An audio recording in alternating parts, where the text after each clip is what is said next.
కొన్నిసార్లు ఎందుకో తెలియకుండా చాలా డిసప్పాయింటింగ్‌గా, మూడీగా, లోన్‌లీగా అనిపిస్తుంటది కదా! Today is one such day for మీ.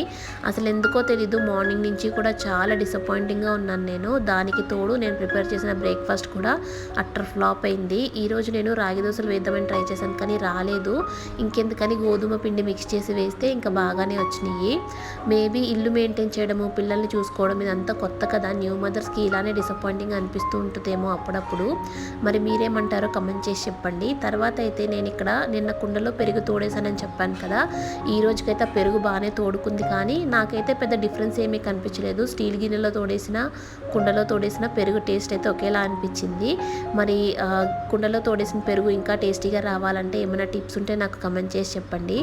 తర్వాత అయితే మూడ్ ఎలానో బాలేదు కదా! నచ్చిన ఫుడ్ కుక్ చేసుకుని తిందాము అనేసి నాకెంతో ఇష్టమైన మామిడికాయ పప్పు అండ్ అలానే సొండుగులు కూడా వేయించుకుని ఈరోజు లంచ్ అయితే కానిచ్చేసాననమాట.